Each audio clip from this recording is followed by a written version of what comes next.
L'amour est né, Jésus le Sauveur.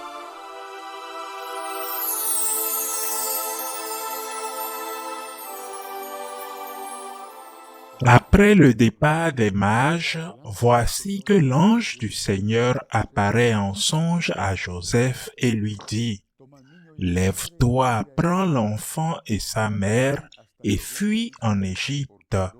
Reste là-bas jusqu'à ce que je t'avertisse, car Hérode va rechercher l'enfant pour le faire périr. » Joseph se leva. Dans la nuit, il prit l'enfant et sa mère et se retira en Égypte, où il resta jusqu'à la mort d'Hérode pour que soit accomplie la parole du Seigneur prononcée par le prophète. D'Égypte, j'ai appelé mon fils. Alors Hérode, voyant que les mages s'étaient moqués de lui, entra dans une violente fureur. Il envoya tuer tous les enfants jusqu'à l'âge de 2 ans à Bethléem et dans toute la région, d'après la date qu'il s'était fait préciser par les mages.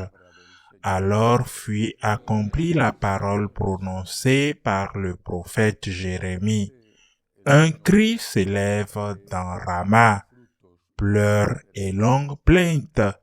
C'est Rachel qui pleure ses enfants et ne veut pas être consolée car ils ne sont plus. Acclamons la parole de Dieu. Le Seigneur dit qu'à leurs fruits vous les reconnaîtrez.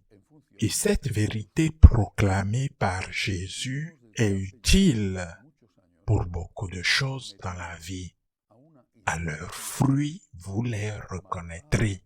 Une idéologie, l'authenticité, l'utilité d'une idéologie, cela peut être mesuré par les fruits qu'apporte cette idéologie. Nous vivons depuis de nombreuses années soumis à une idéologie mauvaise et meurtrière, et nous pouvons dire qu'elle est mauvaise et meurtrière à cause de ses fruits. Et il faut dire aussi que c'est une idéologie hypocrite qui dit qu'elle est scientifique et qui méprise la science. Et on peut dire que par ses fruits, cette idéologie est mauvaise. Il s'agit d'une idéologie qui condamne à mort les enfants innocents, les enfants à naître, qui va jusqu'à considérer comme un droit tuer ces enfants, et au comble de l'absurdité, fait que ce droit soit constitutionnellement inclus dans les principes fondamentaux, comme cela s'est produit en France. L'avortement est la preuve que toute cette idéologie à laquelle, je le répète, nous sommes soumis depuis tant d'années, toute cette idéologie est fausse. Elle est inhumaine. Elle est meurtrière. Au lieu d'aider les femmes qui se trouvent dans la transe pour quelque raison que ce soit, de douter d'avoir ou non leur enfant, parce qu'on est mère dès la conception. Ces mères qui se retrouvent confrontées au drame de décider de la vie ou non de leur fils, au lieu d'aider ces femmes. Ces mères sont aidées à devenir celles qui demandent la mort de leurs enfants.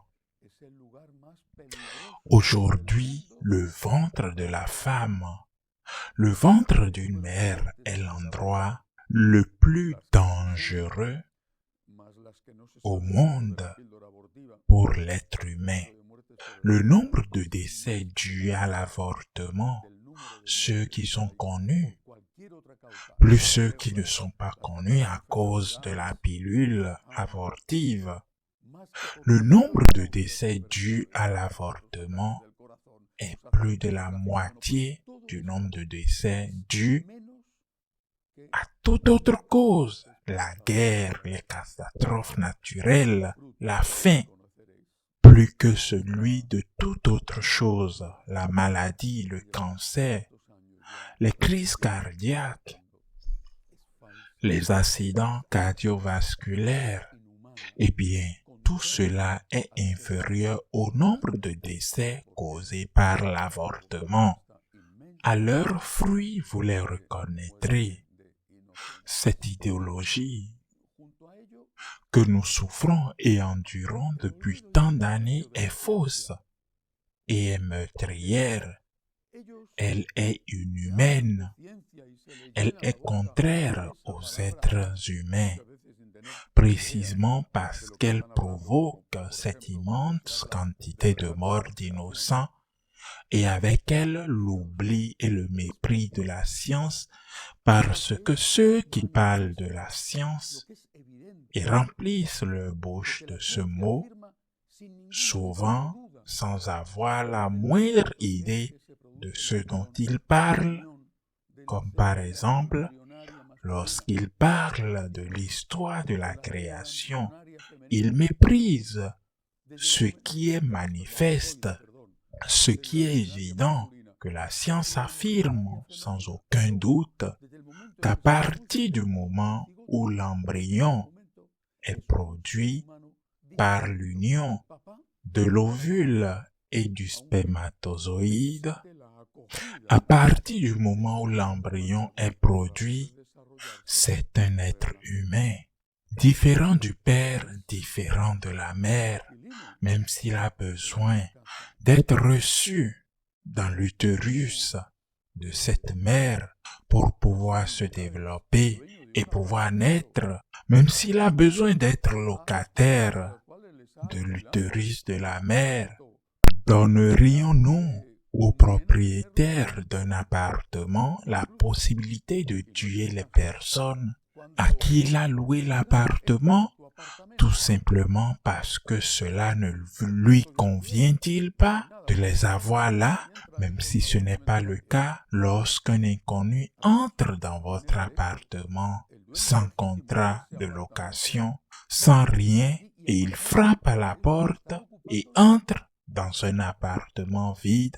Le propriétaire légitime de cet appartement a-t-il déjà le droit d'y arriver et de tuer ces personnes qu'il occupe? Quelle culpabilité cet être humain innocent a-t-il pour avoir été engendré? Peut-être sans amour, peut-être par consentement ou simplement par le désir de la mère ou du père. Quelle est votre faute si vous êtes arrivé à une mauvaise période économique?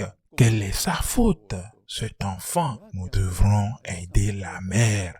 Nous devrons la soutenir dans les difficultés, car il ne suffit pas de condamner l'avortement. Nous devons aider cette femme qui traverse une période difficile à cause de la grossesse pour quelque raison que ce soit. Nous le ferons. Nous devons l'aider.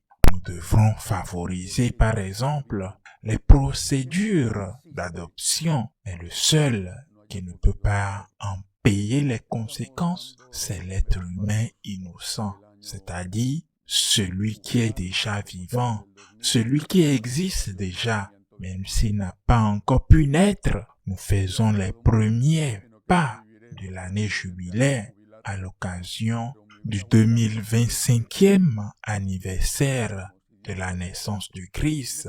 J'aurais beaucoup aimé, j'imagine, que je ne vivrai pas la prochaine année jubilaire, mais j'aurais aimé que celle-ci soit la suivante. Lorsque notre Seigneur fut conçu dans le sein virginal de la Vierge Marie par l'œuvre du Saint-Esprit, la vie existe depuis la conception.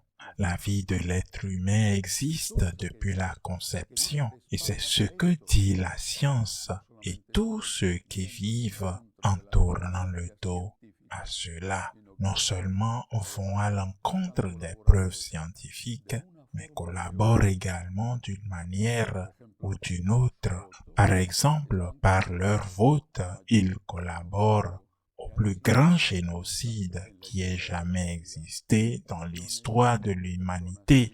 Des millions d'innocents sont sacrifiés chaque jour au nom d'une idéologie qui démontre par ses œuvres sa fausseté et son danger pour l'humanité. Nous nous confions aux saints martyrs innocents de Bethléem. Nous demandons à Dieu pardon pour ces nouveaux martyrs innocents de cette idéologie meurtrière qui nous écrase.